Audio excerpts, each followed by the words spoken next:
Guys നമ്മൾക്ക് നിഷാനിക്കനോട് പറയാം, നിഷാനിക്ക ഈ ബെഡ്ഷീറ്റ് മാറ്റിട്ടേ മറ്റേ ഇതാക്കുന്ന ഫില്ല് ചെയ്യുന്ന ബെഡ്ഷീറ്റ് കിട്ടും, ബെഡ്ഷീറ്റും പില്ലോ കവറും. അതെ, നമ്മള് ഷോർട്ട് ഫിലിംസ് എല്ലാ അങ്ങനത്തെ കാര്യങ്ങളൊക്കെ കരയാൻ ഉപയോഗിക്കുന്ന സാധാരണ ഗ്ലിസറിൻ. അപ്പൊ മഞ്ജുമത് വരെയും അങ്ങനത്തെ ഉപയോഗിച്ചിട്ടില്ല.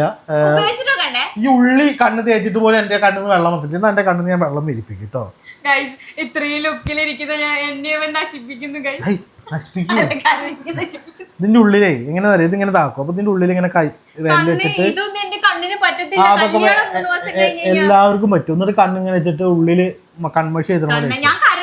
അല്ലല്ലല്ല, എന്റെ ഉള്ളിൽ നിന്ന് ഒരു കുന്തും വരില്ല. ഈ മറ്റേതാണ്, എന്താണ് മഹേഷ് ബാബു ആണ്, എക്സ്പ്രഷൻ ഇല്ലാത്ത മഹേഷ് ബാബു.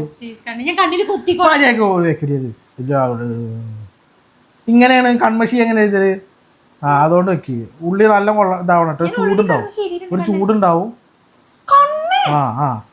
ഇനി അത് ആ കൺമഷി അതൊന്ന് പരത്താം. ഇനി കൺമഷി പോലെ എഴുതി ഒന്നിലെഴുതി അടുത്ത് രണ്ടാലും എഴുതണം, അല്ലെങ്കിൽ നമുക്ക് മറ്റേത് എഴുതാൻ ടൈം കിട്ടൂല. തുടങ്ങും, എരിച്ചിൽ തുടങ്ങും. ഉള്ളിക്ക് തട്ടിക്കോട്ടെ, ഉള്ളി തട്ടിക്കോട്ടെ.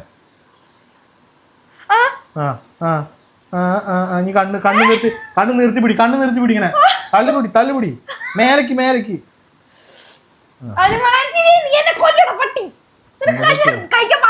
പിന്നെ അണക്ക അഭിനയം മറ്റേ വ്യൂസും വേണം, ഒന്നും ചെയ്യാനും പറ്റൂല. പിന്നെ എന്തത് മറ്റേ കഥകളുടെ മറ്റേ ഭാവങ്ങളൊക്കെ വരുന്നുണ്ടല്ലോ. തീരെ നൂറയും ഇതൊന്നും ആയിട്ടില്ല. ഞാനൊക്കെ ഉണ്ടല്ലോ, ഞാൻ ഇങ്ങനെ കഴിക്കുന്നത് ഇതിങ്ങോട്ട് എടുത്തിട്ട് ഇങ്ങനെ ഒഴിക്കുക,